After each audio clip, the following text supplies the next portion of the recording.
Բարև ձեզ հարգելի հայրենակիցներ, այսօր փետրվարի 13-ն է,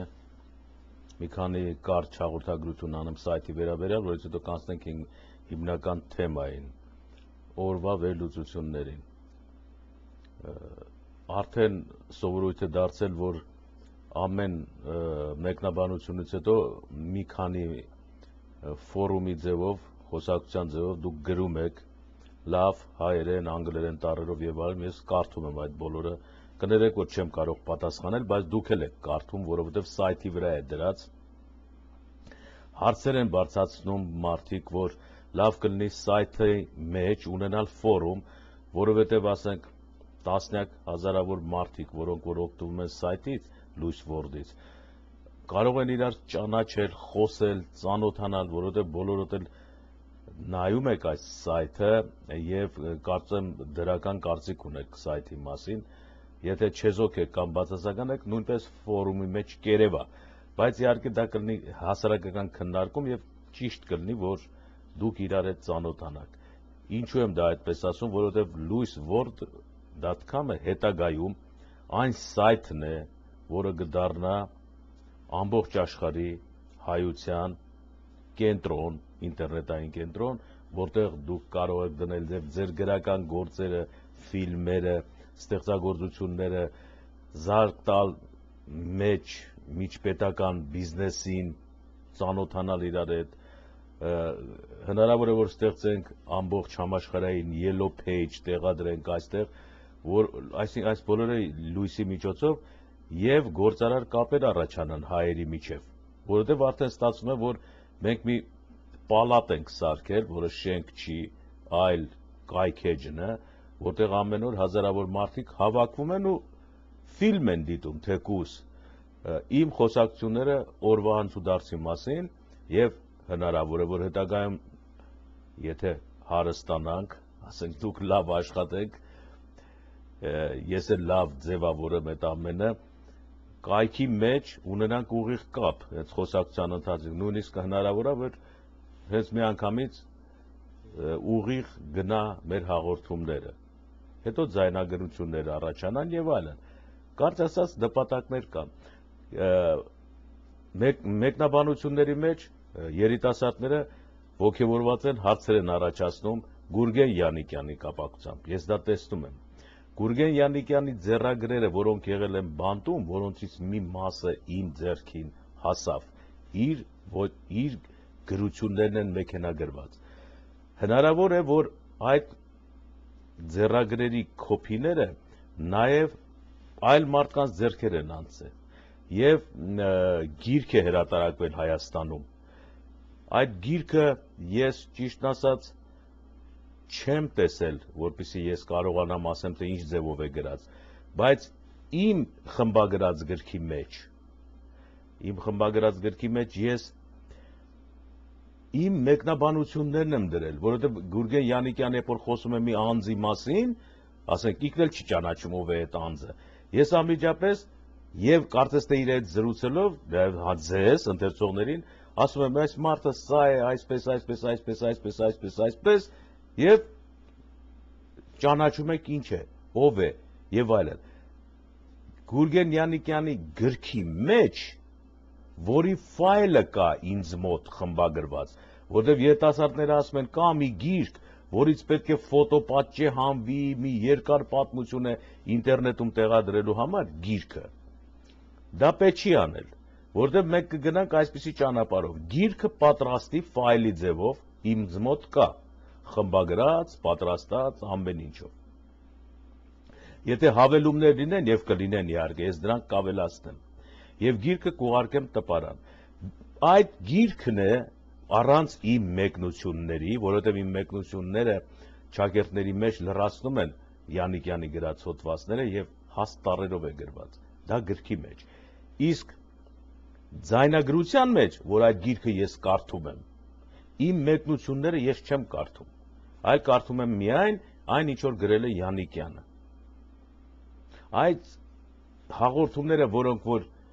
դրված են ձայնի միջոցով ընթերցում, այդ գրքի ընթերցումն է։ Ուրեմն գրքի ֆայլը կա, պատրաստի, կարդացած ֆայլերը կան, որը որ ես դες դրել եմ, ուրեմն մենք կգնանք այսպես, ես կբացեմ հաշվի համարը, դուք կտեսնեք, ձեր, ասենք, սպոնսորությունը այդ հաշվի վրա կառաջացնի որոշակի գումար, կբարելավենք սայթը, մեր լույս Word-ը, որ ունենա ամեն տեսակի ծառայություններ, ավելի ծավալուն, ավելի հարուստ ձևով, եւ առաջիկայում ես այստեղ Լոս Անջելեսում կտպագրեմ Գուրգեն Յանիկյանի գիրքը, իր եւ ուրիշների մասին։ Եվ կուղարկեմ այն մարդկանց, արդեն գիրքը, եւ ձայնագրություններ կստանան նրանք, որ ես ընթերցում եմ, եւ կունենան գիրքը գրադարանում, որ ուզենան կարդան, եւ կլսեն ձայնագրությունը, որ ես CD-ի ձևով կուղարկեմ իրենց։ Կարծես ասած, այս բոլորը կարվի, ժամանակը պետք, բայց այս թեժ օրերին, որտեղ որոշվում է Հայաստանի նախագահի լինել, չլինել, ով կլինի բախտը, ես դες որպես լրացուցիչ ինֆորմացիա այսքանը հաղորդեցի, ուրեմն անհանգստանալ պետք չի, բանավանդ երիտասարդներ, որոնք ֆայլն են փնտրում գրքի, այդ կա ինձ մոտ հավաքած, խմբագրած, ձևավորած, նկարներով, ամեն ինչով, մեկնաբանություններով, նախաբանով, վերջաբանով, նույնիսկ այս 10 տարիների ընթացքում, որը որ թերթի մեջ հրատարակվելուց հետո լուրիշ բաներ են եղել, այսինքն հիշողություններ, որոնք վերաբերում են Գուրգեն Յանիկյանին, եւ էլի նկարներ կան, ասենք, որը ես սայթի մեջ դրել էի, ասենք Գուրգեն Յանիկյանի քրոջ ծոռը, Հերակլը, որը ապրում է Հոլիվուդում, Վեսթ Հոլիվուդում։ Նրա մայրը եւ հայրը, որը որ վրացի իշխանական ծագում ունի։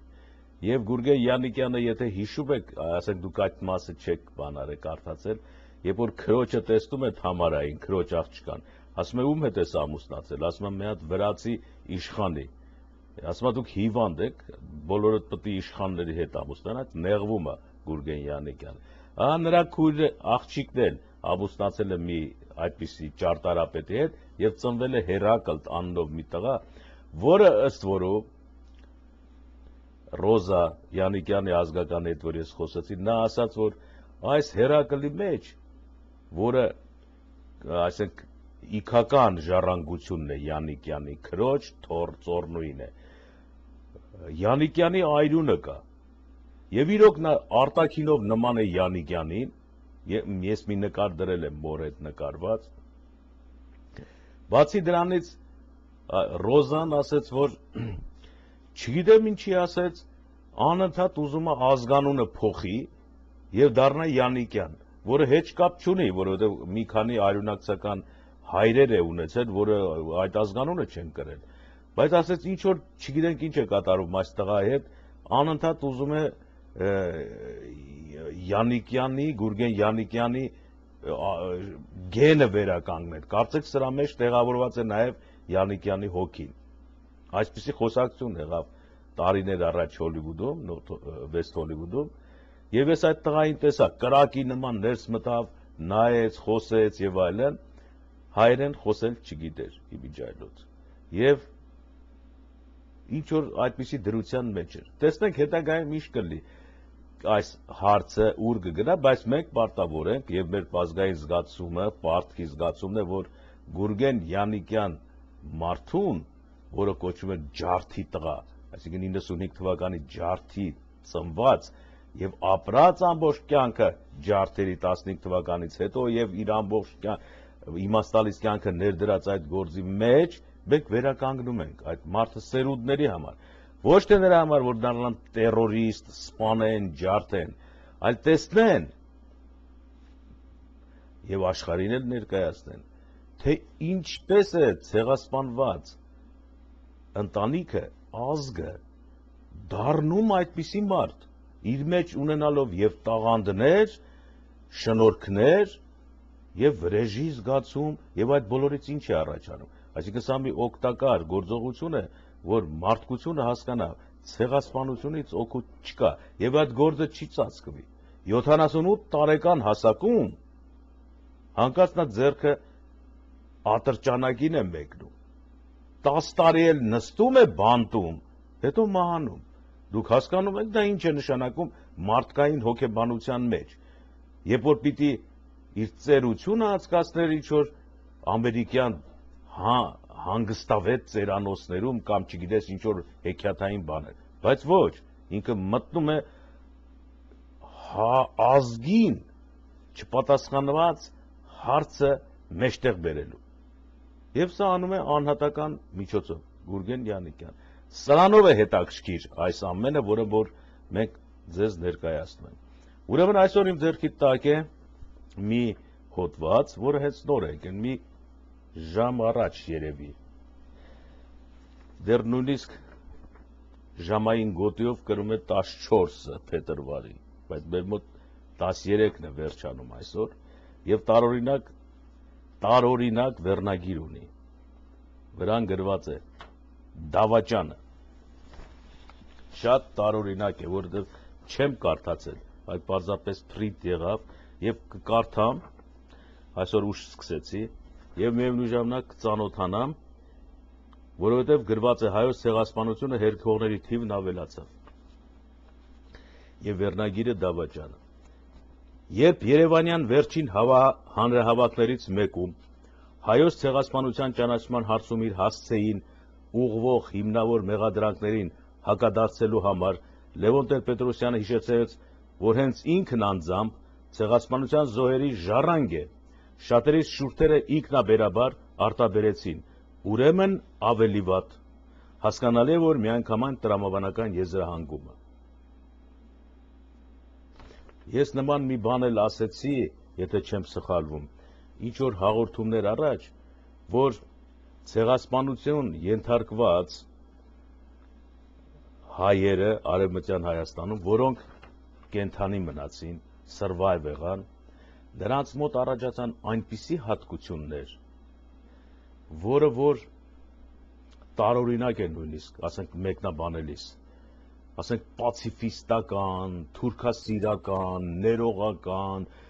տարօրինակ մի համույթ առաջացավ, ասենք ոչ թե Նժդեհի նման ատամի դեմ ատամ, աչքդ հանես աչքանը, ոչ, իհարկե դա պայմանավորված է նրանում, որ հայկական զանգված Արևմտյան Հայաստանում բացի ֆիզիկական բնաջնջումից, նաև ենթարկվեց հոգևոր ջնջման, այսինքն այն փրկվածներն են արդեն հոգեպես մեռած մարդիկ էին, թույլ, անպաշտպան եւ նրանցից ամեն բան հավատալի է եւ մեղադրելու չի, որովհետեւ նրանք տեսան այնպիսի ծանր օրեր, այնպիսի ծանր դրություն, որ ֆիզիկական հիվանդություններից էլ այն կողմ են, նրանց մի մասը ասենք որդեգրվեց կոմունիստական շարքերի մեջ, սկսեց ծառայել սիոնա կոմունիստական խմբերին, չկասկածելով որ ինչ-ինչոց է, որովհետեւ արդեն տեսան, որ միակ փրկությունը երևի կոմունիստներից գկա, կոմունիստները ցեղասպանություն չեն անում, բայց իսկի մտներով չեր անցնում, որ ցեղասպանության մեջ Հայաստանում սոցիալիստներ են աշխատել, երիտ թուրքեր են աշխատել, Աթաթուրքը Ռուսաստանի հետ կապ է ունեցել, Լենինիստ նամակ ստացել, փող ստացել, բայց դե ինչ կարող ես անես, ցեղասպանված հայեր են, միամիտ, հավատացյալ, կույր, պիտի անպայման ինչ-որ մի ձևով վատ ռեակցիա տան, եւ դրա համար, երբ որ ինքը հայտարարել է Լևոն Տեր-Պետրոսյանը, որ ես ցեղասպանության ժառանգ եմ, շատերի շուրթերը ինքնաբերաբար արտաբերեցին, ուրեմն ավելի վատ, այսինքն ցեղասպանության ժառանգը Լևոն Տեր-Պետրոսյանը հրապարակում իրեն դրսևորում է ոչ այնպես, ինչպես ասենք Անդրանիկ Զորավարը կցանկանար, որտեղ Անդրանիկ Զորավարը կռվում էր, պայքարում էր, ձի վրա էր, սուրը ձեռքին, եւ նրա մոտ չէր առաջանա թուրքերի հետ բարեկամանալու եւ այլն։ Նույնիսկ ես ասեցի ձեզ, որ երբ որ դաշնակցությունը խնդրում էր 1908 թվականին, ասում էր Անդրանիկ Զորավար, գեներալ, էլ են թուրքերը չեն, վերջացավ հայ-թուրքական հակասությունները, մոռացի այդ բանը, հիմա նոր դարաշրջան է սկսում, ազատագրված, միասնական, եւ Անդրանիկը ասեց ոչ, գնաց Եգիպտոս, մի քանի ամիս հետո Ադանայի ջարդերը սկսվեցին, եւ նա այնտեղից ասեց, որ ձեզ մի բան ասում ենք, ուրեմն հասկացեք, ինչու Անդրանիկը այդպիսի եզրակացության եկավ, որտեվ Անդրանիկը չեր տեղը համվել, մտրակ չեր կերել մեջքին, սով չեր ջարդ ու բան չեր կերել, այս նա եղել էր գեներալ զինվոր կռվող, նրա ոգին չեր մահացել։ Բայց Լևոն Տեր-Պետրոսյանի, որ ասում է ես զոհերի ժառանգ եմ, ոգին կոտրված է, այս տղայի ոգին կոտրված է, մինչև սրա կոտրվելը, հոր ոգին է կոտրված, Հակոբ Տեր-Պետրոսյանի, որովհետև այնքան է կոտրված, այնքան է շշկրված, նույնիսկ չի էլ հասկացել, իր տղաների անունը բոլորը դրել է կոմունիստ սոցիալիստների անուններ, Կամո Տեր-Պետրոսյան, Թելման, Էրնեստ Թելմանս, գերմանական սոցիալիստ, Տեր-Պետրոսյան եւ այլն, ունեցել արուզավակներ, դրել է։ Եվ այստեղ Լևոնը, որ հրապարակում ասել, ես ժառանգն եմ, բայց ասում է շատերի շուրթերից այլ ավելի վատ քո համար, որովհետև ժառանգ լինելը դեռ չի նշանակում ցեղասպանված ընտանիքի ժառանգ լինելը դեռ չի նշանակում, որ դու Անդրանիկ զորավար ես, որովհետև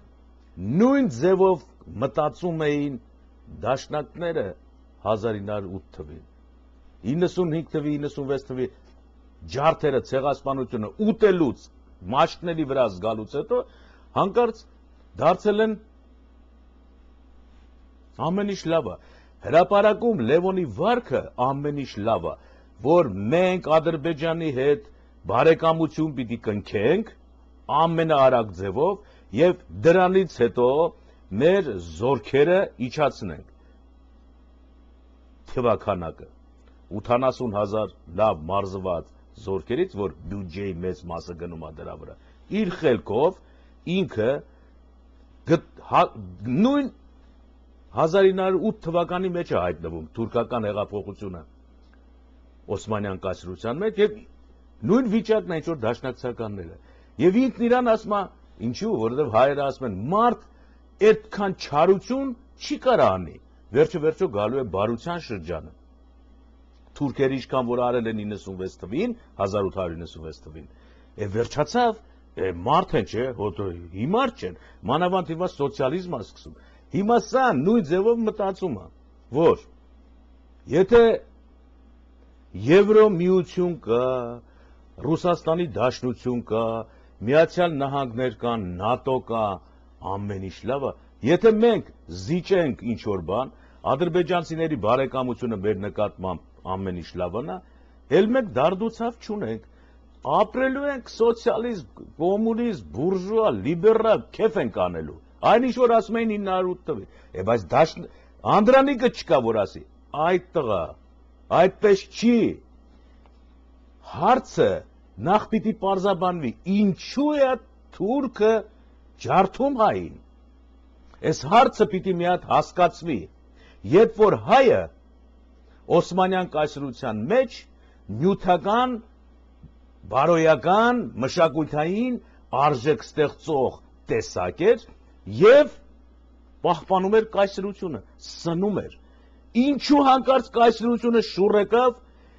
եւ իր կթու կովերին սպանեց կոպիտ ասած որ մի մարդնա իր օգուտ տվող կենթանուն անձին ստրուկին նույնիսկ ստրկատիրական Հռոմում եւ ստրկատիրական Միացյալ Նահանգներում ոչ ոք իր ստրուկին չի սպանել որովհետեւ ստրուկը ամենաթանկ արժեք ունեցող ապրանքն էր շուկայում դրա համար ոչ մեկը պիտի հիվանդացավ պիտի բուժես ինչպես ձիտկովդ որ հիվանդացավ ինչ ես անելու միսն էլ չի ուտվում ստրուկի ոչխարի կովի նման չի ուրեմն ստրկական հասարակությունների մեջ էլ նույնիսկ ստրուկների իրավունքները պաշտպանվում էին եւ դատական իրավական քաղաքացիական օրենքներով Հռոմում նույնիսկ չխորանամ այդ ուղղությամբ այստեղ ինչի մասի որ մենք խոսում ենք Օսմանյան կայսրությամբ հայերի ջարդի ենթարկվելը այդպիսին ստրկական հասարակարգերի ժամանակ էլ չի եղել որտեղ ստրուկը արժեք է ունեցել բայց ոնց եղավ որ հայ ազատ ռամիկը ռանչպարը առևտրականը ուսուցիչը քահանան Մարդը հանկարծ սպանվում է։ Սա Լևոն Տեր-Պետրոսյանի խելքի բանը չի, որտեղ նա չի կարող այդ հարցին պատասխանել։ Այդ հարցին պատասխանելու համար ինքը պետք է կնոջից թույլատվություն խնդրի, որտեղ բոլոր ճանապարհները տանում են կնոջ ազգության կողմը, ինչպես անցած տարի այդ մասին խոստովանեցին։ Բայց նա այդ ուղղությունը չի վերցնի, որտեղ դա վտանգավոր է իր համար։ Որտեղ իր տերերը թույլ չեն տա իր բերանով դա դուրս գա։ Դրա համար ինքը առանց հասկանալու այդ ամենը, ինչի ինչոց է, հանկարծ ասում է նույն բանը, ինչ որ դաշնակցության լիդերները 1908 թվականին Օսմանյան հեղափոխության, երբ որ Սուլթան Համիդին գցեցին, այդ օրերին։ Բայց Անդրանիկը ասեց, նույնիսկ Սուլթանը չկա, նոր կառավարությունա դուք էլ մեջը, միևնույնն է, դուք չեք հասկանում։ Հիմա այս որ ասել են, ուրեմն ավելի վատ, որ դու գաղթականի զավակ ես, ժառանգ ես, չես հասկանա։ Ես էլ եմ ասում, որ չի հասկանա։ Հասկանալու համար ինքը ոչ թե պիտի կարդար Խաչակրաց արշավանքներ եւ Կիլիկիայի թագավորությունը։ Պիտի այդ ամբողջ իր գրքերը մի կողմս քաշեր եւ ինտերնետ մտնելու կարողություն ունենար։ Հետո ինտերնետից պիտի հավաքեր այն նյութերը, որոնք այս հարցերի շուրջն են, անկախ աղբյուրներից։ Հետո դրանք պիտի մտցներ իր տրամաբանական մտածողությունով, ոչ թե գրեր, լսեր, կարդար, մտածեր, նոր բռներ պոչը, որպեսզի հասկանար տարածքաշրջանում, որտեղ հայերն են ապրում, հայկական պետականության հարցը կամ ոչնչացման, կամ չափաբերման, այս հարցը միշտ էլ դրված է եղել տարբեր դարերի մեջ, տարբեր ձևերով, երբ որ դա կմբռներ, կհասկանար, էլ հրապարակում, չեր ասի Ադրբեջանի հետ մենք պիտի այսպես անենք, Թուրքիայի հետ այնպես պիտի անենք։ Այս բանը նրա մտքով չեր անցնի, բայց քանի որ ինքը չի կարդացել այնպիսի գրականություն, որը արգելված է իր ընտանիքում, որովհետև կինը այդպիսի գրականություն թույլ չի տա կարդալու, հետևաբար նրա բոլոր դատողությունները հայության շահերի դեմ են։ Իսկ երբ որ կարդա, չնայած ուշ չի, 62 տարեկան է, եթե մի 5 տարի պարապի, 67 տարեկանում գքա կհասնի ինձ, երբ որ կխոսի, կասես այս մարդը խելոք բաներ է ասում։ Բայց հիմա ինքը խոսում է 30-40 տարեկանի նման, որոնք ոչ մի բանից գաղափար չունեն։ Դե այդ սերունդի վրա պիտի աշխատի։ Որտեղ հայկական պետության խարխուլ վիճակները մեր հայերի ուղեկցող կարգավիճակն է եղել միշտ մատով կպնես փլվի, ոտք դնես փլվի, եւ այդ փլվելուց հետո 100 տարի խելքի գլուխ չգա։ Սա ուղեկցել է մեզ հազարամյակներ։ Պատճառները ինչքան մտնենք խորքը, 1000 տարի, 2000 տարի, 3000 տարի, 4000 տարի կտեսնենք։ Բայց դա ով պիտի անի։ Անողա պետք չէ որ մտնի։ Բայց մարդիկ կան, որոնք ինչ որ պարանից, ծայրից բռնել են այս խնդիրը եւ շատ է լավ տեղյակ են ինչա կատարվել։ Այս երիտասարդը չի գիտի։ Հիմա ինչ պիտի անենք։ Պարզապես ուրեմն ավելի վատ ասել են հրապարակում, երբ որ ինք ասել է ես զոհերի ժառանգ եմ։ Ես էլ եմ զոհերի ժառանգ։ Մերոնք բուրսացի են, փախել են, գնացել են Հունաստան, Աթենք, հետո այնտեղից 32 թվին վերադարձել են Հայաստան, ոչ թե 46 թվին, 32 թվին, առաջի քարավանների հետ։ Տուն են շինել, ապրել, հետո նոր 46-ին եկան Լևոնի կոմունիստ ընտանիք եկավ, արդեն ուրիշ աշխարհներով։ Մերոնք կոմունիստ չեն եղել, մերոնք եղել են մեր հայրենիքը որտեղ է այնտեղ են գնում։ Չնայած իրանք էլ չգիտեն ինչքան երկար ժամանակ ապրել են Արևմտյան Հայաստանի բուրսայի շրջանում։ Այսինքն թողնենք մի կողմ, կեսարացի են, ինչ են, հետաքրքիր չի։ Բայց այսօրվա հարցը Լևոնի հարցն է, որը որ Ադրբեջանի նկատմամբ, Թուրքիայի նկատմամբ ինչ որ բաներ է խոսում, ինքն էլ չհասկանալով ինչ է խոսում, չունենալով ոչ փորձ, ոչ գիտություն, միայն խոսելու ճարտասանություն գիտի, որի արանքներում տեղավորված են բլոկ իքնակայքայվող ռադիոակտիվ ստեր, ուրիշ բան չկա։ Այդ ստերը, ռադիոակտիվ քայքայվող ստերը դուրս հանելու համար պիտի ահագին ծախս անենք։ Եվ ամբողջ հայոց աշխարհը այսօր խառնվել է իրար, ինքը ստի արտադրության corporation-ը բացել հրապարակում։ 10-ած սուտ ասում, ասում է գնացեք ջոկեք իրարից, չարչարվեք, գլուխներդ խփեք պատերի։ Սա իր գործելաձևն է։ Ես ընդհանրապես մի նախադասություն եմ կարդացել, թույլ տվեք անցնեմ առաջ։ Իսկ օրերս հայտի դարձավ, որ հայոց ցեղասպանության զոհերի մեկ այլ ժառանգ Ռաֆի Հովհաննիսյանը նույնպես անարգել է իր նախնիների հիշատակը։ Տեսնենք այս ինչ է։ Եթե մի կողմ թողնենք քաղաքական բոլոր մեծ ու փոքր համակրանքներն ու հակակրանքները եւ առաջնորդվենք միայն ու միայն սառը տրամաբանությամբ, ուրիշ ինչ բնորոշում կարող ենք գտնել Ռաֆի Հովհաննիսյանի արարքին դավաճանություն բառից զատ։ Չէ՞ որ ընթերցելով 2007 թվականի օգոստոսի 27-ին ցեղասպան Թուրքիայի նորընտիր նախագահ Աբդուլլա Գյուլին ուղված նրա շնորհավորական նամակի անգլերեն բնագիրը սևով սպիտակի վրա կարդում ենք 1915-ի մեծ եղեռնը բնորոշող Great Armenian Dispossession, այսինքն հայոց մեծ տեղահանություն արտահայտությունը։ Հուսով ենք, գրել է Ռաֆի Հովհաննիսյանը իր նամակի սկզբում, որ ձեր նախագահության եւ Հայաստանի հաջորդ նախագահի օրոք, որը կընտրվի մի քանի ամիս անց, թուր հայկական հարաբերությունները կթևակողեն մտորումների, ուսումնասիրությունների, հայտնագործությունների միանգամայն նոր փուլ եւ կկարգավորվեն։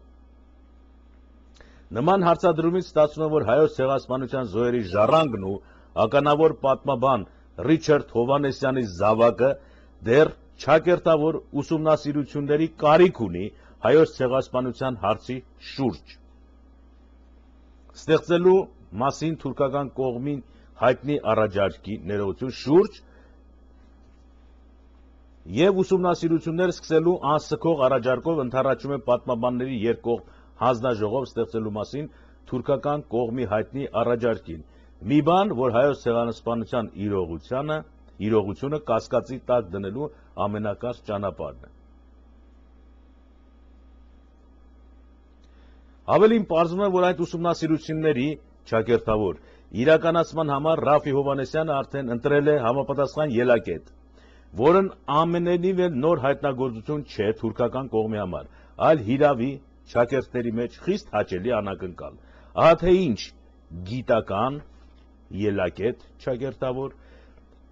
է առաջարկում Ռաֆի Հովհաննիսյանը, Աբդուլլա Գյուլին։ Մեր երկրների միջև խոր տարաձայնությունները լինեն դրանք ժամանակակից բնույթի, թե հայոց մեծ տեղահանության պատմական ժառանգության մաս պետք է հաղթահարվեն ու լուծվեն ճշմարտացիորեն, ազնվաբար եւ երկու նոր նախագահների ու բարի կամքով եւ խղճով օգտված նրանց քաղաքացիների գործունեության միջոցով։ Հիշեցնենք, որ 1915-ի հայոց ցեղասպանությունը սկսվելուց ամիսներ անց Օսմանյան կայսրության կառավարությունը փորձելով հետին թվով օրինական տեսք տալ ճակերտավոր մի ողջ ժողովրդի բնաջնջման գործընթացին ընդունեց տեղահանության մասին օրենքը, որն այսօր էլ օգտագործվում է պատմության թուրքական կեղծարարների կողմից։ Մեծ եղեռնը սոսկ իբրև պատերազմական ռազմաբեմից ապստամբած հայերին ապահով վայրեր տեղահանելու գործընթաց ներկայացնելու համար։ Սա թուրքական կողմի այն ամփոփող տեսակետն է, որը տարիներ շարունակ համառորեն փորձում է պարտադրել նաև հայոց ցեղասպանությունը ճանաչած կամ ճանաչելու գործընթացի մեջ գտնվող քաղաքակիրթ երկրներին։ Այստեղ մի պահ կանգնեմ, ներողություն խնդրեմ, որովհետև շատ կխճճվենք այս բանի մեջ ու գնանք այսպես։ Ռաֆի Հովհաննիսյանը այստեղ ասվեց, որ Ռիչարդ Հովհաննիսյանի զավակն է։ Ռիչարդ Հովհաննիսյանին դուք չեք ճանաչում։ Ռիչարդ Հովհաննիսյանը UCLA համալսարանի, Լոս Անջելեսի, Կալիֆոռնիայի համալսարանի հայագիտական ամբիոնի պրոֆեսորն է։ Միգուցե հայոց լեզու պատմություն եսիմ ինչ դրա ամբիոնի վարիչը եւ այլն։ Զբաղված է իր ամբողջ գիտակցական կյանքով Սփյուռքում ապրող հայ երիտասարդների հիմնականում դաշնակցականների երեխաներին,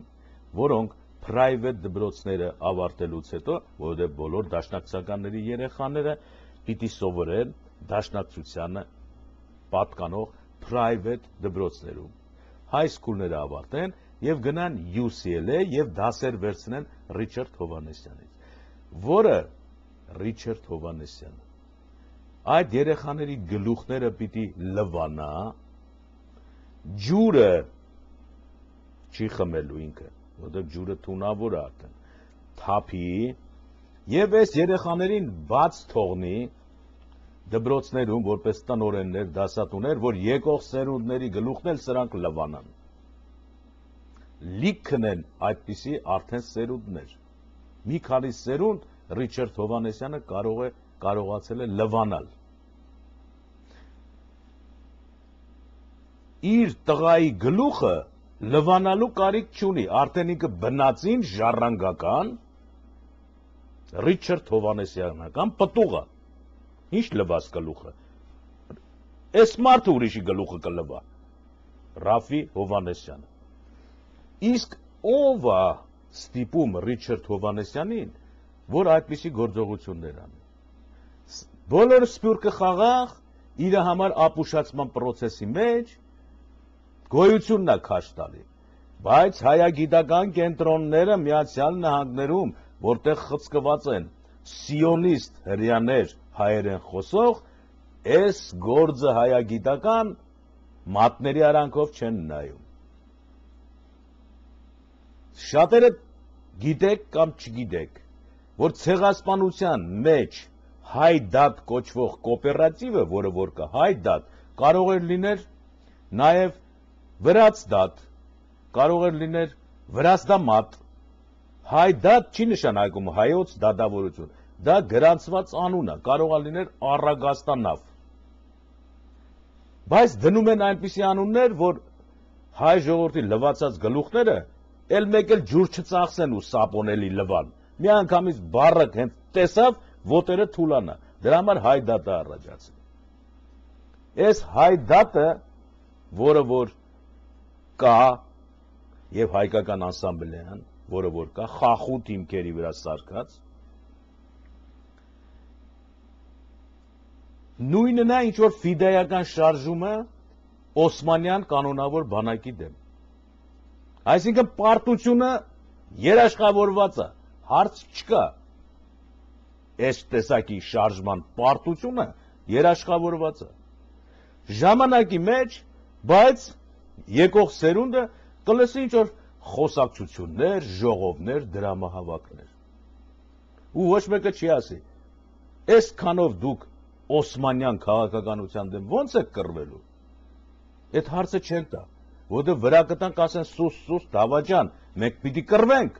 մենք պիտի հաղթենք, մենք հաղթեցինք արդեն, ու պիտի նվագեն ինչ որ թմբուկներ։ Այս հարցը մեջտեղ չի գա։ Իսկ ով է կառավարում այս շքահանդեսը հայոց ցեղասպանության։ Հայոց ցեղասպանության շքահանդեսը ղեկավարում են թուրքական կառավարության փողերով Ամերիկայում ստեղծված սիոնական միջնորդությամբ ստեղծված համապատասխան ճակատները։ Թուրքական լոբի չկա Ամերիկայում, բայց կա նրա ֆինանսական ուժը եւ քաղաքական ուժը։ Այս քաղաքական ուժը հայ դատին, անսամբլեային, հայ համասարաններում հայոց ստեղծված հայագիտական ամբիոնների միջոցով ֆիդայական այս շարժումը, որը որ կոչվում է ցեղասպանության պայքարի տեսակ բաներ, սանձահարած քշում է թուրքական լոբի։ Դրանց մեջ մտնում են հայեր, որոնց համար ցեղասպանություն, հայկական հարց գոյություն չունի։ Ասում է փողը տուր, փարան տուր, դուդուկը կչալեմ եւ չալում են։ Ինչ նվագում հայագիտական ամբիոնների պրոֆեսորները։ Առաջինը թուրքական լոբին պատվեր իջեցրեց այդ ամբիոնների վրա։ Հայ ժողովրդի պատմությունը ջարդուփշուր անել։ Մենթալիտետների մեջ հայերի եկող սերունդների սրսկել, որ դուք ջարդարար եք։ Մեզ եք ասում ջարդարար, բայց դուք մեզնից առաջ եք ջարդարարություն արել, այնպես որ ջարդարարությունը միշտ էլ եղել է պետությունների մեջ որպես արհեստ։ Այն Ամերիկան էլ, Ամերիկա շատ չխոսաս ասում են։ Հնդիկներին ջարդեց։ Իբր թե Ամերիկան էլ վախեցավ դրանց ասածներից։ Բայց հասկացնում եմ, որ քու վիզն էլ պարանք գցենք, հա, խելոք մնա։ Հայերը ջարդարար են, որովհետև Ուրարտու պետությունը, տեսեք, Ուրարտու։ Բա ուրը հայեր են Ուրարտու։ Հայերը ունեն Ուրարտու պատմություն, չունեն։ Դե դուք հայ պատմաբաններ, ջահելներ, որ հիմա մեջտեղ են, գնացեք, ձեզ ճղեք, ասեք, որ Ուրարտու մեզ անվանել են ասերոնա բաբելոնական սեպագրերով, ասել են Ուրարտու, որը նշանակում է, են մույս սեպագրերի մեջ ասել են Հայաստան, Արարատյան երկիր, ոչ այդ մասին Ռիչարդ Հովանեսյանը չի պատմի իր ուսանողներին, ինքը կպատմի, որ հայերը եկել են Մակեդոնիայեն, եկած են և Ուրարտացիներին չարթած են, Ուրարտացին ադանք կսե Հերադոդը, Հերադոդին էլ վկա, Հերադոսին էլ վկա է, բերում, և սեզ գլուխն էլ թապ տալով, տնպտնպացնելով, խորհրդավոր, երեխաներին կպատմի, որ այդպես է պատմությունը, ինչ պիտի ընես, ճիշտ է, ու մեր այդտեղ վերջանում է մեր պատմությունն ու իրավունքները։ Ով է Ռիչարդ Հովանեսյանը, 15 թվականի ցեղասպանության հետևանքը, ոչ, իրանք 15 թվականի ցեղասպանությունից շուտ է իր հայրն ու մայրը եկել են Ամերիկա, բայց հացն անապազորյա պիտի վաստակի, բանվորություն չեն սիրում, գիտություն բան հեռու է, պատմություն հայ, են էլ որ շուկայի վրա արժեք ունի, կարող ես մի հատ գիրք ծախես, կեղծ պատմություն, և սաղ սերունդները տապրեն։ Մի քանի տեղ էլ ներդրումներ կատարես, ճաշարանի, ռեստորանի վրա, փայատեր ելնես, քեֆ արա Ամերիկայում։ Էս է այդ մարդու գործը։ Մի քանի non-profit organization-ներ և միամիտներ, կուսակցական և այլ տեսակի կազմակերպություններ, մասոնար ռոթորային, կօգնեն փող կտան, որտեղ նրանք էլ իրենց մեշկով, վզով, ինչպես Սիամի եկվորյակներ, կպածեն թուրքական լոբիին։ Թուրքական լոբիին ես ձեզ չասեցի ռոթորի ակումբի մասին։ Ասեցի, չէ, կարդացի, չէ, որ մենք Թուրքիայում գնում ենք և Թուրքիայում ինչ հարց եք գնում։ Հարց չտանք, դե իրանք ասում են երևի, որ Ամերիկայում ինչ-որ նայեք տեսեք ինչ եք անում, հա, թե չեսնես չի լի, անհոգ եղեք, ամբողջ երիտասարդությունը գիտի, որ հայերը այսպես, և ժամանակ առ ժամանակ էլ Ռիչարդ Հովանեսյանը մեկ էլ գիտական ժողովներ է կազմակերպում, իբր թե Տիգրանակերտի կապը Խարբերդի լեռնալանջերի խոտերի հետ, ինչ որ դատարկ գիտաժողովներ, որովհետև այդ գիտաժողովներին չի համարեն։ Երբեմն ճիշտ է այդ գիտաժողովների ժամանակ մեկ է ոստիկանությունը ներս է գալի եւ բոլորին սկսում է ստուգել, օ տերորիստներ չեն։ Սենց թատրոններ կամ սրահն է ռմբապատված։ Դուս եկեք պիտի ստուգենք։ Այս թատրոնների մեջ այս Հովանեսյանները պիտի որ ունենային, չէ՞ մի հատ խնձոր ծառից պոկված։ Ռիչարդ Հովանեսյանի զավակը Ռաֆի Հովանեսյանը, որի մասին խոսվում է իմաստը։ Ով է այս մարդը։ 92 թվին անկախության ժամանակ։ Մեկ է երկնքից, չգիտես որտեղից, էսի եկավ, դարձավ Հայաստանի Հանրապետության արտաքին գործերի նախարար։ Հետո մի հատ բոցաշունչ իբր թե մենք միամիտ չենք, ելույթ ունեցավ Ստամբուլի ինչ-որ հանդիպման ժամանակ եւ արծարծեց հայոց ցեղասպանության հարցը, որի պատճառով Լևոն Տեր-Պետրոսյանը նրան դուրս հանեց իբր թե։ Խաղերը նայեք։ Լևոն Տեր-Պետրոսյանը դուրս հանեց Ռաֆի Հովանեսյանին, արտաքին գործերի նախարարին, որ Լևոն Տեր-Պետրոսյանը մի հատ ճանճ չէր կարա շարժեր 2902 թվին, որովհետև արդեն Ժիրայր Լիպարիտյաններ եկել մտել, էներգետիկայի նախարար եկել մտել Հայաստանի մեջ, Սփյուռքից, ռոտորային ակումբների ներկայացուցիչները, հին դաշնակցական, նոր դաշնակցական, վտարված, չգիտես ինչ կլուբի անդամներ, եկել եւ կառավարությունը բռնել էին, բանից պարզվեց, որ սրանք, որ հայտնվեցին 92-93 թվին եւ գնացին, այս լիպարիտյանականները, սրանք են դրել Լևոն Տեր-Պետրոսյանին, Հայաստանի նախագահ, բայց հայ ժողովուրդը միամիտ գիտի թե ինքը հրապարակից ընտրեց Լևոն Տեր-Պետրոսյանին։ Ոնց որ հիմա Բերեզովսկու փողերով, Սորոսի փողերով կկաշառեն։ Ես այդ վերջի օրը կասեմ, թե այդ կաշառված հայերը, որոնք որ 50-100 դոլար կստանան ձայների համար, ինչ պիտի անեն։ Ես կասեմ, ոչ չեմ թողնի, որ այդ հայերը հանկարծ մեղքի տակ մտնեն։ Ես նրանց ճանապարհ ցույց կտամ, թե ինչ պիտի անեն, երբ որ իրանց չար ուժը ծառայեցնում է իրանց հայրենիքի դեմ, եւ բոլորին կազատագրեն։ Այն մարդիկ, որոնք հրապարակում գոռում են, գոչում են իշխանությունները տապալելու եւ այլ ստերի դեմ հայ-հույ են անում, բոլորը մեր եղբայրներն են մոլորված, որտեղ ակաժների մեջ լվացել են ջրով, ինչպես Ռիչարդ Հովանեսյանն է լվում UCLA-ում ընդունված հայ ուսանողների գլուխները։ Պատմություններ է պատմում, բայց այդ պատմությունների մեջ ամբողջը թուրքական լոբի պարտադրած պատմություններն են, որը գալիս են, փաթաթվում են հայկական սերունդներին։ Այստեղ դուք տեսաք, որ այստեղ գաղափար հայտնեց Ռաֆի Հովանեսյանի այս խոսքերը։ Մեր երկրների միջև խոր տարաձայնություններ լինեն, դրանք ժամանակի բնույթի թե հայոց մեծ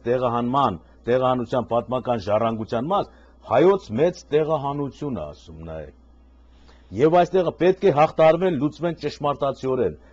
ազնվաբար երկու նախագահները եւ այլն։ Եվ այստեղ դուք տեսաք, որ տեղահանության հետ կապված ռազմական տեղահանությունա, չէ, ապահովության ոչ Ռիչարդ Հովանեսյանն է խոսում, ոչ հայագիտական ամբիոններն են խոսում, ոչ Ռաֆի Հովանեսյանն է խոսում, ոչ հայ պատմաբաններն են խոսում, Հայաստանի պատմաբաններն էլ տեղյակ չեն։ Այս հարցը մեջտեղ չեն բերում, որ ընկեր, այ մի հատ է գրած դավաճան, վերնագիրը գրած է դավաճան, ես չեմ գրել, այս է վերնագիրը, նայեք, դավաճան է գրած, ես ասում եմ, այդ դավաճաններ 1919 թվականին Պոլսում, Կոստանդինապոլիս, Ստամբուլ։ Երբ որ արդեն սկսվել էր գերմանական, այսինքն peace conference-ը եւ Գերմանիայի կողմը, որի Թուրքիան էր դաշնակիցը պարտվել էր, տեղի ունեցավ ռազմական տրիբունալ քննելու, թե Թուրքիան ինչպես հանկարծ հայտնվեց Գերմանիայի դաշնակից։ Ռազմական տրիբունալ։ Ուզում եք այդ ամբողջ նյութերը տեսնել։ Լույսի մեջ ես տպել եմ դրանք, այդ ռազմական տրիբունալին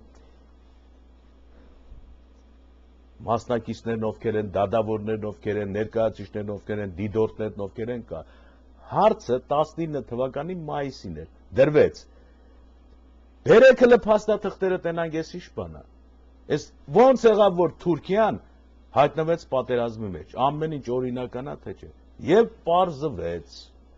որ Թուրքիան պատերազմի մեջ հայտնվել է անօրինական ճանապարհով։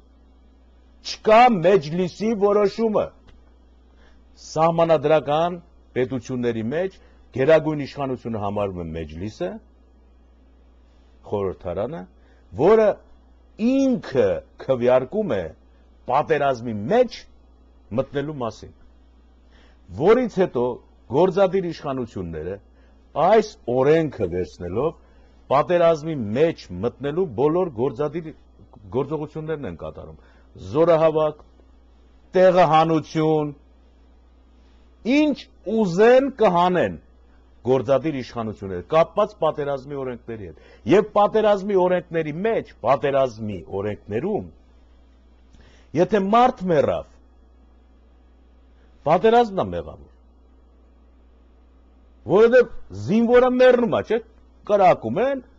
կպնում է, մեռնում է, չեն ասում, Արիստոտելը ինչի սպանեցիր,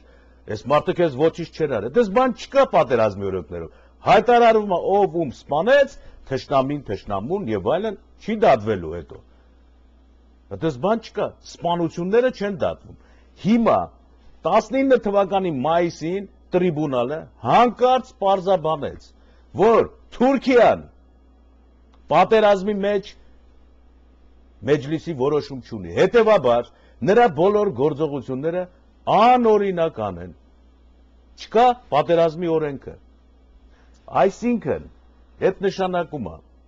որ ներքին գործերի նախարարը, պաշտպանության նախարարը, ծովային նախարարը, դո չգիտես ելով 4-5 հոգի կային, չէ, Սելանիկի ռոթորիները եւ մասոնները, որոնք փաստաթղթերը չեն կազմել, մեջլիսի որոշում չկա պատերազմի մեջ մտնելու մասին, այլ սուտ մի հատ որոշում կա, ինչպես այդ սուտ որոշումը հանեց մեջտեղ 1991 թվականին Վազգեն Մանուկյանը, այս մեր Վազգեն Մանուկյանը, որը որ նախագահի թեկնածություն է դրել, որի ժամանակ մենք հայկական խորհրդարանից, ազգային ժողովից քվեարկելով որոշում ունեինք, որոշում կայացրեց, որ սեփականաշնորհումը պետք է լինի 1, 2, 3 մասից բաղկացած, այսպես, 1991 թվականի հայոց անկախացած խորհրդարանը, որ արդեն մի տարի աշխատում էր, որոշում հանեց մեր աշխատանքի շնորհիվ, որտեղ ամեն պատգամավորի բացատրեցինք, ցույց տվեցինք եւ նրանք քվեարկեցին հարցապնդմանը, որ երրորդ կետը պիտի լինի սեփականաշնորհման մեջ, որը որ մշակած կետ էր, որի ժամանակ Հայաստանի տնտեսությունը չէր փլվելու, չէր քանդվելու, ընդհակառակը ուժեղանալու էր երրորդ կետով։ Վազգեն Մանուկյանը, երբ այդ որոշումը ստացավ ազգային ժողովից, այդ որոշումը դրեց իր սեղանի ամենաներքևի դարակը, թղթերի հետևը, եւ ինքը նոր որոշում գրեց, բաղկացած 2 կետից, երրորդ կետը բացակա էր։ Այս սա Վազգեն Մանուկյանը ճիշտ նմանը 1919 թվականի մայիսի թուրքական տրիբունալի գործին, որտեղ ինքը գերագույն իշխանության մի կետը հանեց, գողացավ եւ թողեց երկու կետը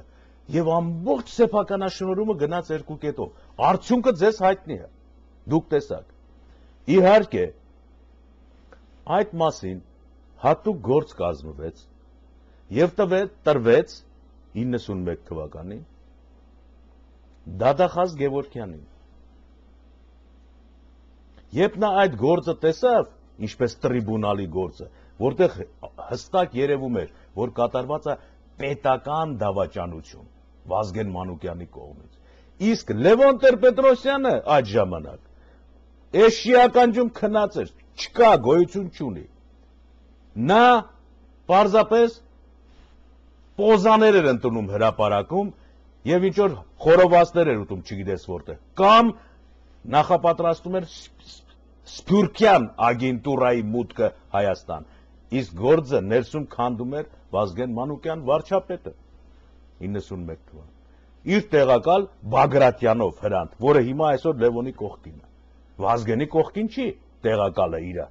վարչապետի տեղակալը, եւ այսպես հարգելի հայ ժողովուրդ, մենք չենք դատել Վազգեն Մանուկյանին, չնայած Գևորգյանը երբ որ գործին ծանոթացավ, ասեց, այս գործի հիման վրա պիտի Վազգեն Մանուկյանը ձերբակալվի, բայց ես չեմ կարող ձերբակալել, որովհետև նա վարչապետն է, այսինքն դադախազությունը ուժ չունի վարչապետի նկատմամբ, որովհետև նաև ՀՇ-ի վարչության պետն է, բացի նրանից ավանտյուրիստ է եւ ամբողջ իշխանությունը իրանց ձեռքումն է։ Հիմա դուք պիտի ասեք, այսքանը ես որտեղից գիտեմ։ Հարցա չես, հեքիաթ եմ պատմում, թե չէ։ Վազգեն Մանուկյանը, երբ որ հետախուզություն ուներ Հայաստանում, հատկապես երրորդ կետը սեփականաշնորհման ձևը չմտցվեր Հայաստանի մեջ, մենք ունեինք հակահետախուզություն։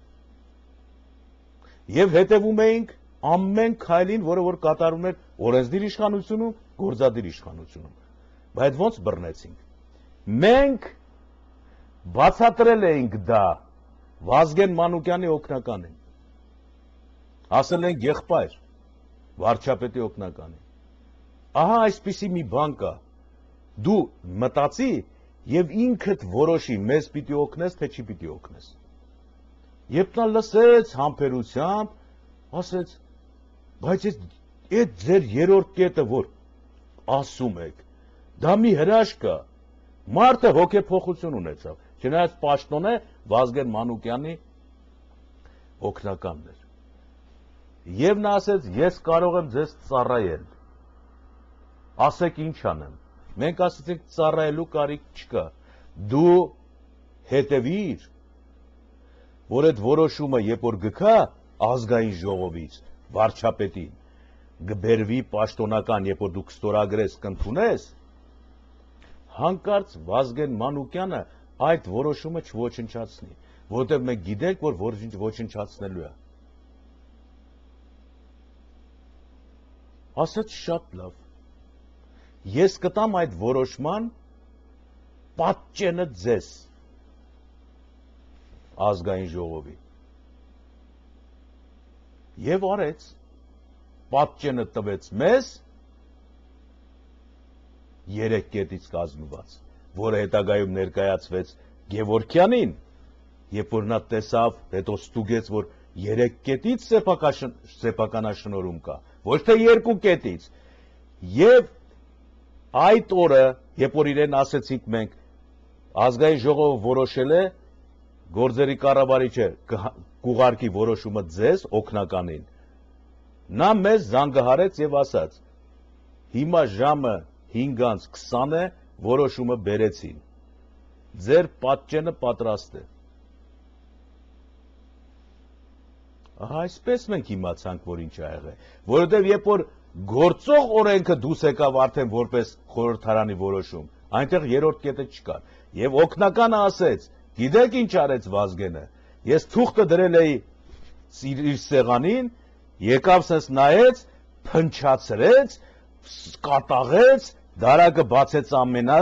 քցեց էտի ներքև, գրեց երկու կետով, որոշում ասեց էսի տպեք եւ բաժանեք մնացած օրենսդիր իշխանություններին, գործադիր իշխանություններին։ Այսպես եղավ։ Հիմա Վազգեն Մանուկյանը թուրքա թե թալյատա չգիտեմ, նախագահի տեխնացու է։ Եվ 19 թվի տրիբունալ նրա նկատմամբ չարեց Գևորգյանը։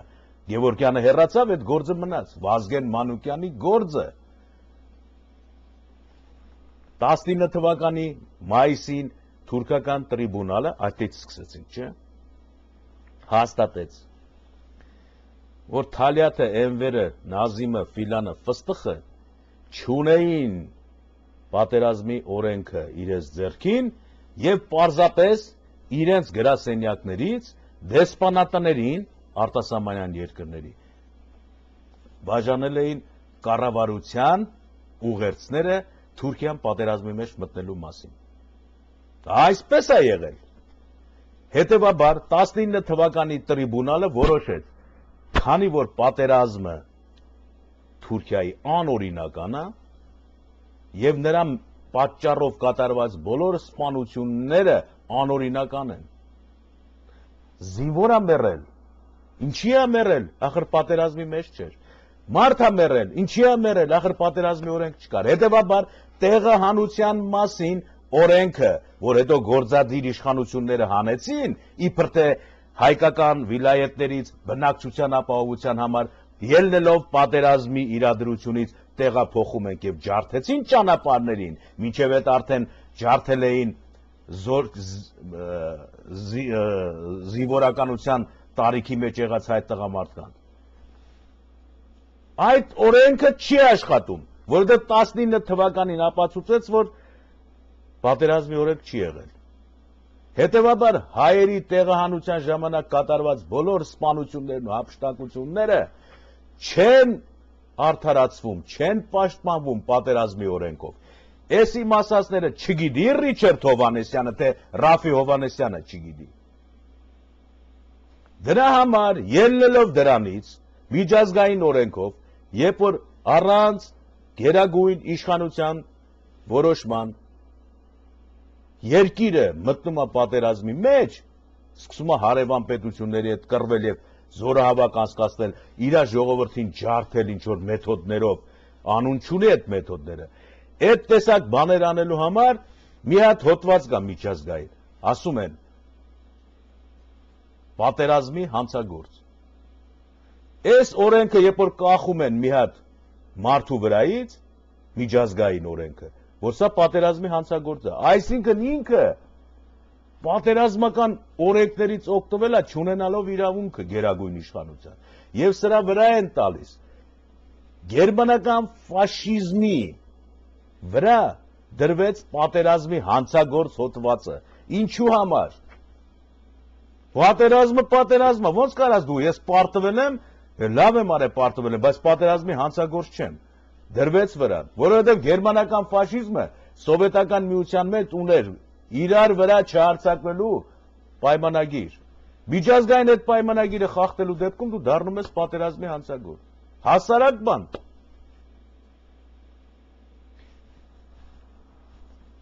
Հիմա, այս որ ասում են պատմաբանները նայեն, քաղաքագետները նայեն, չգիտես, այս Ռիչարդի տղան է մտել, տեղահանության օրենք են հանե, իրավունք չունես, ինչ օրենք ուզում ալի, հետո ասես պատերազմ էր, դրա համար մեռան։ Ղարաբաղյան պատերազմի ժամանակ Ադրբեջանի ռազմական գործողությունները, որոնք հարցակողական էին, ծնումը պատերազմի հանցագործ լինելու հոդված Ադրբեջանի վրա։ Ղարաբաղի վրա չի ծնում, նրանք պաշտպանվում էին իրանց տան հայրենիքի մեջ։ Իրավականորեն։ Դե տեսեք պատերազմի հանցագործը ինչ է նշանակում։ Առանց պատերազմ հայտարարելու որոշման սկսես պատրաստություն տեսնել հարևաններիդ վրա հարձակվելու, պատերազմի հանցագործ ես։ Բոլոր երկրները իրար կմիանան ու հախից կգան։ Եվ 5 մինիստրները, նախարարները Թուրքիայի հայտարարվեցին որպես պատերազմի հանցագործներ եւ նրանց նկատմամբ միայն մահապատիժ։ Նրանք փախած էին, բայց մահապատիժը կախեցին իր վրա։ Եվ շատերը չգիտեն նույնիսկ, որ Թելերյանը, որ գնաց Թալյատին Բեռլինում սպանելու, եւ իրան որ ազատ արձակեցին այդ դադախաղի ժամանակ, որովհետեւ Թալյատի վրա կար մասոնական գերագույն օթյակի որոշումը, որ նա մահվան է դատապարտված, որպես պատերազմի հանցագործ։ Բայց փախել է։ Եթե փախել է, ուրեմն նրան պիտի բռնել, սպանել, ինչպես մնացածին էլ սպանեցին, չէ, ահաբեկեցին։ Եվ այդ պարտկել, որպես հայոց ցեղասպանության եւ այլն, որը մենք ձայն չենք հանում։ Չենք ասում, ոնց մարդ հասպանախի չի նստում Թելերյանը։ Ասում են, դա հիվանդ է եղել, գիտես ինչ, աչքին թվացել է, որովհետև մայրը եկել է իրան ասել է, այ մեզ սպանեցին, դրա համար ինքը կրակեց, սպանեց, հետո ասեց, վա, ես ինչի սպանեցի։ Ասում են, հա ճիշտ է, տղա ջան, դու ազատ ես։ Էս ինչ ձև է, որովհետև արդեն պատերազմի հանցագործների վերաբերյալ 19 թվականի տրիբունալի որոշում կար, որտեղ բռնել սպանել նրանց, փախած են։ Եվ դրանք մեկը մյուսի հետևից սպանվեցին տարբեր հանգամանքներում, տարբեր մարդկանց, որը մեր պատիվն էր, հայ տերորիստները սպանեցին հայերի արյունը խմողի, բայց որոշում կար մահվան, օրինական տրիբունալի կողմից։ Եկեք մենք չխառնենք իրերը, աշխարհը։ Եվ այսօր, եթե Ռաֆի Հովհաննիսյանը դուրս է եկել եւ sense բաներ է խոսում, մենակ չի է, հետևը մարդ կա։ Եթե բացեք նրա ժառանգություն կուսակցության սպոնսորներին,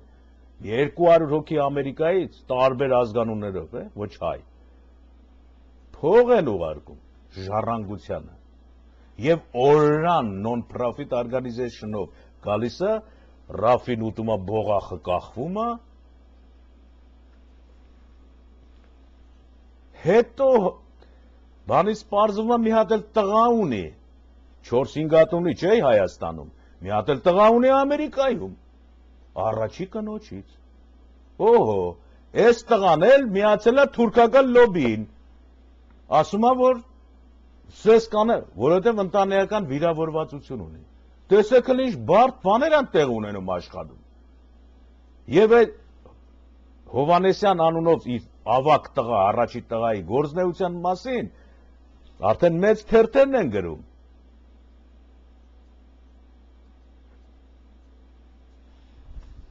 Ես անցնեմ առաջ։ Եվ այժմ այս ստահոդ տեսակետը Թուրքիայի նորընտիր նախագահին է մատուցում անձամբ ինքը, ցեղասպանության զոհերի ժառանգ Ռաֆի Հովհաննիսյանը, հույս հայտնելով, որ մեր երկրում եւս ամիսներ հետո նոր նախագահ ընտրվելու պարագայում հայ-թուրքական հարաբերությունները կկարգավորվեն հայոց մեծ տեղահանություն ստահոդ քաղաքական գնահատականի, այսինքն Թուրքիայի պաշտոնական տեսակետի հիման վրա։ Ռաֆի Հովհաննիսյանի ոչ հայրն է եղել ցեղասպանության ժառանգորդ, ոչ էլ պապն է եղել։ Նրանք Ռաֆի Հովհաննիսյանի պապը Ռիչարդ Հովհաննիսյանի հայրը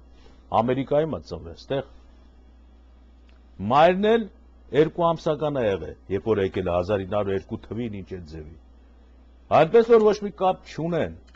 բայց հետագայում հասկանալի է ինչա կատարվում։ Մեկն ու մեկը հայ ազգի պետք է ծառայի, չէ՞, օտար գործակալություններին։ Եվ բացի դրանից, ես այսինքն որ ասում եմ պատասխանատվությամբ եմ ասում։ Եթե ուշադիր նայեք Ռիչարդ Հովհաննիսյանի խոսակցությանը, որ խոսում է, չէ՞, ոչ արևմտը հայերեն է խոսում, ոչ արևելը հայերեն, ոչ Ղարաբաղի բարբառով, ոչ աբարանի, ոչ էլ լեննականի։ Ինչ որ տարօրինակ բարբառով է խոսում։ Այդ տարօրինակ բարբառի համար, թե այս ինչ լեզվով է խոսում այս մարդը։ Ես վաղը կպատմեմ Ռիչարդ Հովհաննիսյանի հոր լեզվական աքսենտը, թե որտեղից է առաջացել։ Եվ դուք կհամոզվեք, որ ես ինչ որ ասում եմ, հենց օդի մեջից չեմ ասում։ Առանձնակի ուշադրության է արժանի հետևյալ փաստը. Ռաֆֆի Հովհաննիսյանը հստակորեն ընդգծել է այն տեսակետը, որ նման քաղաքական մեկնակետի վրա հիմնվող հարաբերությունների հաստատումը հնարավոր կլինի միայն Հայաստանի նոր նախագահի ընտրությունից հետո։ Պատճառն ակնհայտ է, հայոց ցեղասպանության միջազգային ճանաչումը երկրի արտաքին քաղաքականության նպատակը դարձրեց ներկա իշխանություններից ոչ Ռաֆֆի Հովհաննիսյանը, ոչ էլ առավել ևս Ագյուլը նման սպասելիքներ չեն կարող ունենալ եւ չունեն։ Անիմաստ են նման ակնկալիքներ ունենալ նաեւ Հայաստանի վարչապետից, որի նախընտրական ծրագրում վերստին ամրագրվել է հայոց ցեղասպանության միջազգային ճանաչմանը հասնելու առաջադրանքը։ Ուրեմն ումից էր ակնկալելու Ռաֆֆի Հովհաննիսյանը ամիսներ առաջ Թուրքիայի նախագահային ուղղված իր նամակ խոստման իրականացումը, եթե ոչ Ադրբեջանի հետ քիրվայություն, իսկ Թուրքիայի հետ բարեկամություն անելու շռայլ խոստումներ տվող Լևոն Տեր-Պետրոսյանից։ Ամեն ինչ այստեղ ավելի քան տրամաբանական եւ հստակ։ Իդեպ, եթե ժառանգությունն ու նրա առաջնորդը դավաճանում են հայոց պատմական հիշողությանը, ապա իրավունք ունեն արդյոք կրել ժառանգություն անունը եւ դառնալ հայ ժողովրդի եւ Հայաստան երկրի ազգային քաղաքական համակարգի բաղկացուցիչ մասը։ Արմեն Ծատուրյան, 14 փետրվար։ Ուրեմն, հարգելի հայրենակիցներ, այս ամբողջ քաոսից, տեսեք, մեղավոր չկա, հանցագործ չկա, պատասխանող չկա, ոչ մի բան չկա, որովհետև բոլորի ուղեղներն էլ հնագիտական չոտքերով լվացել են տարբեր ժամանակ։ Ես դաշնակցությանը չեմ մեղադրում։ Երիտասարդ, անփորձ, հիմա, ինչ որ բաննի ձգտող, մարդկանց խումբը, ոտքերի տակ հիմք չկա, բացի ընկերվարական տեսական հարցերից։ Դաշնակցության լիդերների պատմությունը ամենակարևորն է հայ ժողովրդի համար եւ դաշնակցականների համար, որտեղ տարբեր ժամանակներում այդ հարցերը բարձրացել են, կոծկվել են, բայց գարուն է գալու, չէ, վերջը։ Ինչքան է տևելու այդ բանը։ Դրա համար այս կուսակցությունը եւ Հայաստանում եւ Սփյուռքում կմնա շփոթված, անհասկանալի, պատեպատ ընկնող վիճակում,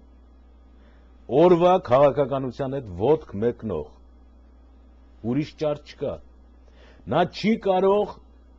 հստակ ամուր գետի վրա կանգնել, մինչև չվերանայի իր ծագումնաբանությունը, իր ժառանգականությունը։ Եվ այդ հարցերի ժամանակ դուք տեսել եք, որ Ինդոնեզիայում, ասիական երկրներում երեխաները ծնվում են այս պռոշի մասը ճեղքված, որը կոչվում է նապաստակի գենետիկ հիվանդություն։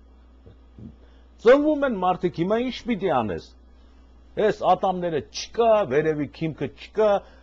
օպերացիա են անում, գործողություն են անում, կարում են, մանում են, մարդ են շինում, ասում են լավ, ապրի տենանք ինչա, բայց գենը հո չեն ուղում, գենը ինչ-որ ժամանակ փչացել է, սիամյան եկվորյակները մեջքի կպած, գլուխ գլխի կպած, գործողություն են անում, փորձում են անջատել մարդկությունից ելնելով։ Դաշնակցությունը նույն վիճակի մեջ է, գենետիկորեն ճղկված է պռոշը, և ինչ պիտի անել, որ կետում է ճեղքվել, ով է մտել դաշնակցության ժառանգական գենի մեջ, որ հանգարց ստացվել է մի հատ սերունդ, որը այսօր, երբ նայում ես ծիծաղում է, պռոշը ճաքած ունի։ Գործողություն պիտի անեն իրանք, կուզեն չուզեն, լուրջ պիտի լինեն։ Որովհետև իրենց ստեղծման ժամանակ պիտի նայեն ինչ առուներ են հոսել դաշնակցության լիճը, որ ջուրը պղտորվեց։ Ինչպես ես ձեզ պատմեցի, որ ՀՀՇ-ի կառավարության ժամանակ 1990-91 թվին, որ բոլորդ քնած էիք, ուռա անկախություն եւ այլն, ես ձեզ պատմեցի, որ մենք հետևում էինք, թե ինչ արվակներից է գալիս այս ջուրը։ Եվ տեսանք հստակ, որ այս սա Վազգեն Մանուկյանի մասին պատմեցի։ Վազգեն Մանուկյանը հոգեկան հիվանդ էր, որ երրորդ կետը հանեց։ Ոչ, որովհետև ցուցմունք ուներ այդ կետը հանկարծ չլինի, որովհետև Հայաստանը այդ կետով ժառանգելով սովետական միության, սովետական Հայաստանի բոլոր ունեցվածքը մի շաբաթվա մեջ վերջացնում էր սեփականաշնորհման հարցը, մտնում էր առաջընթացի ճանապարհ, այն ճանապարհը, որը նման չի այսօրվա ճանապարհի հետ, չնայած Սերժ Սարգսյանը, Քոչարյանը, ելի մի քանի հոգի այս պատմությունը լավ գիտեն եւ փորձում են սեփականաշնորհման 20 տարի առաջվա բաց թողած սխալները ուղղել, որտեղ արդեն գենետիկորեն բոլորի պրոշները ճակեց։ Աղքատություն առաջացավ, բողոք առաջացավ, հայատյացություն առաջացավ, վերացավ ընկերությունը, քրիստոնեվարությունը, այն որ այդ գանձերը հայությունը ուներ, ըստ երրորդ կետի սեփականաշնորհման, այս բոլորը մեր փաղուրն էր։ Հանկարծ էդի ջնջվեց, Վազգեն Մանուկյանը կարծում է պատահական ջնջեց, բայց խաղում է տղան, 20 տարիա քաղաքականության մեջ է, եւ հայտնվում է, եւ սուզվում է, եւ հայտնվում է, ու ոչ մեկը ի զորու չեք Վազգեն Մանուկյանի դեմ որևէ բան ասելու, բացի մի քանի հոգուց։ Եվ երբ որ նա իմ նկարը տեսնի կամ իմ խոսքերը, կփախչի։ Միակ մարդը, որից վախենում է, այդ ես եմ։ Իսկ մնացածների դեմ ճռճռալով կխոսի, որտեղ գյուղից մարդ չկա։ Եկեք այսօր ավարտենք հաղորդումը, ես վաղը կշարունակեմ, թե ինչու է Ռիչարդ Հովհաննիսյանի եւ Ռիչարդ Ռաֆի Հովհաննիսյանի հոր աքսենտը ոչ արևմտա հայերեն, ոչ արևելը հայերեն, ոչ լենինականի, ոչ էլ Ղարաբաղի։ Ինչ աքսենտ է դա, կպատմեմ դրա մասին։ Սրանով ավարտում ենք։ Ստեսություն ձեզ մինչև վաղը։